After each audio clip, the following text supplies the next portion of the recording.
Look, I support arming Ukraine.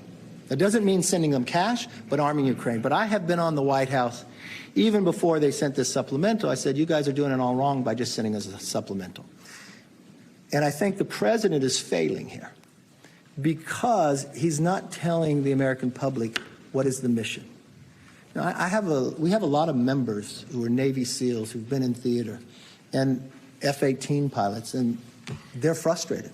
They want to support, but they don't want to support an ever-ending war. They want to see what's going on here. And I've really been on the White House. You've got to come down and talk to them about it, but you should listen to them and the prospects. I'm really concerned, though, long-term. What's happening around looks a lot like the 1930s. A lot of actions that Putin takes is very similar to Hitler. If you are history buffs, you'll know Hitler served in the World War I army, right?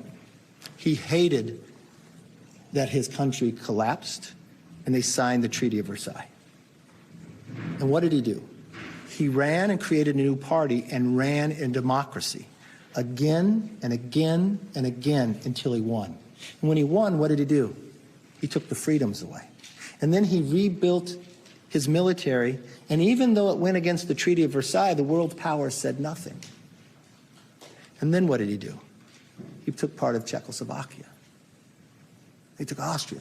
And then he told the entire world he's going to take the rest of it on a given day. So now the world power could not sit back, so in come Neville Chamberlain. But what had happened? Well, Hitler loved it because he was equal now to the world power, but he saw weakness. Neville Chamberlain made him sign a piece of paper and told us peace for our time. And then he invaded Poland the next year, and World War II began. If you study Putin, Putin didn't serve in the Soviet Union army, but he served in the KGB. He hated that his country collapsed to the West. He hated it so much when Gorbachev died, he still didn't attend the funeral.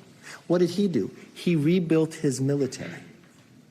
But he learned something. A military makes you strong, but dependency makes you weak. He rebuilt it by selling his natural gas to Europe. But when his pipeline that went through Ukraine, when they changed power, he didn't want to pay. So he proposed a new pipeline, Nord Stream 2. Everybody loved it. America at least sanctioned it. Merkel said, great. But what did he do when he rebuilt his military? Invaded Georgia, took part of the Donbass, took Crimea. And the world powers really didn't say much. But then when he parked 100,000 troops on the border of Ukraine, and after he watched Afghanistan collapse, that's going to give us challenges for the next 2 decades. He got his meeting with the world power. So in comes Biden. And what does Biden do? He lifts the sanctions off Nord Stream 2, but asks nothing for it. Putin misreads that and invades Ukraine, thinking it would collapse in 2 weeks based upon Afghanistan. But now we have something even worse that's happened in the 1930s. Before Hitler moved, he created an axis of power, right? With Italy and Japan, all countries who wanted to expand their sphere of influence.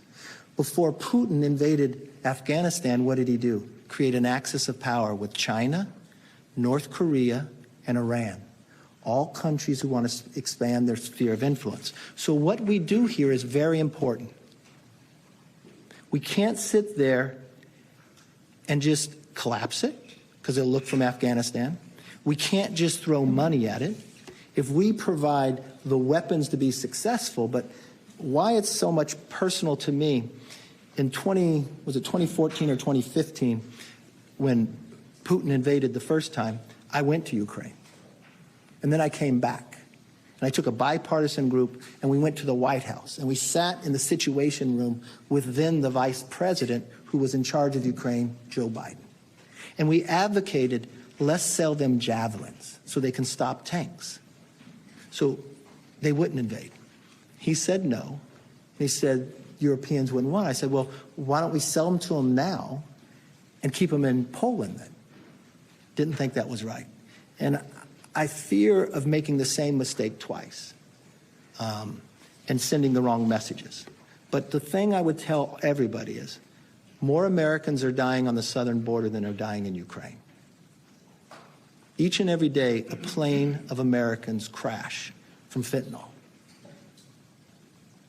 And I don't understand how the White House continues to ignore it.